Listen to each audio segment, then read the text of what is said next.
తాకట్లో ఉన్న మీ బంగారాన్ని విడిపించి ఆ రోజు ఆన్లైన్ రేటుకి కొంటాం. Sharma gold company.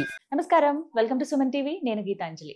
ప్రస్తుతం మనతో పాటు ప్రముఖ జ్యోతిష్య పండితులు, శ్రీచక్ర పీఠం వ్యవస్థాపకులు, సుమన్ టీవీ ప్రేక్షకులందరికీ ఎంతో సుపరిచితులైన బ్రహ్మశ్రీ ప్రదీప్ జోషి గురువు గారు ఉన్నారు. వారితో మాట్లాడదాం. గురుగారు నమస్కారం అండి. శ్రీమాత్రే నమః. ఇక 2026 ధనస్సు రాశి వారికి ఎలా ఉండబోతారు? ధనస్సు రాశికి సౌభాగ్య యోగ సిద్ధి ఈ సంవత్సరం ఉంది. ముఖ్యంగా స్త్రీలకండి భయంకరంగా కలిసి వస్తుంది ఈ సంవత్సరం. కాకపోతే వాళ్ళు నవ్వాలి, తక్కువగా మాట్లాడాలి, అదే కండిషన్. కష్టమైన పని. మా గీతాంజలి గారు నవ్వినట్టే నవ్వాలి, తక్కువగా మాట్లాడాలి, అంతే.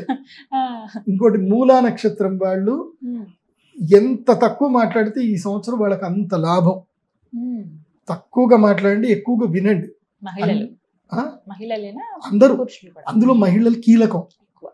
మూలా నక్షత్రం ఆడోళ్ళు అంటే భయపడాలి, వాళ్ళకి నమస్కారం చేయాలి, వాళ్ళతో ఆర్గ్యుమెంట్ పెట్టుకోకూడదు.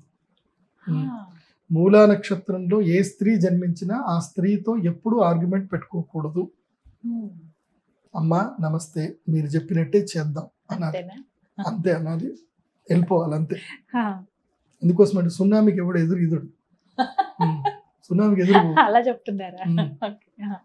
కాబట్టి మూలా నక్షత్ర జాతకులకి ఈ సంవత్సరం మాత్రం అదృష్ట యోగం ఉంది, సౌభాగ్య యోగం ఉంది. వివాహం జరుగుతుంది, ధన సంపద వస్తుంది, కీర్తి ప్రతిష్టలు వస్తాయి, అన్ని బాగా ఉంటాయి. చాలా మంచిగా ఉంది వీళ్ళకి. అండ్ వీళ్ళకి పిల్లల వల్ల కూడా మంచి కీర్తి ప్రతిష్టలు వస్తాయి, సంపద కూడా పెరుగుతుంది. పూర్వము ఏవైతే కోల్పోయిన వస్తువులు కూడా వీళ్ళకి తిరిగి దొరుకుతాయి, మనుషులు కూడా తిరిగి దొరుకుతారు. 10th క్లాస్ ప్రేమలు మళ్ళీ చిగురిస్తాయి, వీళ్ళకి జరుగుతాయి.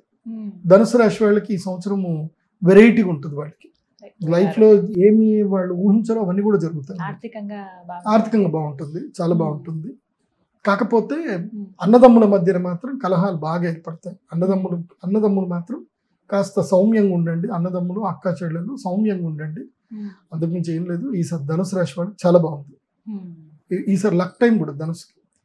కాకపోతే బిజినెస్ పార్ట్నర్షిప్ బిజినెస్ కలిసి వస్తాయి, ట్రావెలింగ్ బిజినెస్ కలిసి వస్తుంది, ఫారిన్ టూర్స్ కలిసి వస్తాయి, అంత బాగుంది. ధనుసు రాశి బాగానే ఉంది. కాకపోతే ఏదున్నా వరలక్ష్మి వ్రతం వరకు మాత్రమే. వరలక్ష్మి వ్రతం అయిపోయింది అని అంటే లక్ష్మీదేవి టాటా చెప్తుంది. ఈ లోపల లక్ష్మీదేవి కాళ్ళు పట్టుకొని ఇంట్లోనే దగ్గర ఉండేటట్టు ప్రార్థన చేసుకోండి. మీరు కరెక్ట్గా లక్ష్మీదేవికి రెస్పెక్ట్ ఇవ్వలేదు అనుకోండి, అమ్మ వెళ్ళిపోతుంది. అందుకే సైలెన్స్ ఉండండి అని చెప్తున్నా. వినండి, ఎక్కువగా వినండి, తక్కువగా మాట్లాడండి. And give respect to the others opinion. వేరే వాళ్ళు ఏదైనా ఒపీనియన్ చెప్తే వినండి. నీకు నచ్చిందే నువ్వు చేస్తావు, అది నాకు తెలుసు, కాకపోతే కొంచెం విను. అది అంటే ఎదుటి వ్యక్తి ఈగో సాటిస్ఫై చేయడం వల్ల మనకు కొన్ని లాభాలు జరుగుతాయి. అది ఈ సంవత్సరం మాత్రం ధనుసు రాశి వారికి అయితే జరుగుతుంది. మొత్తంగా 2026లో ద్వాదశ రాశులకి ఈ విధంగా ఉండబోతోంది. ధన్యవాదాలు. శ్రీమతి.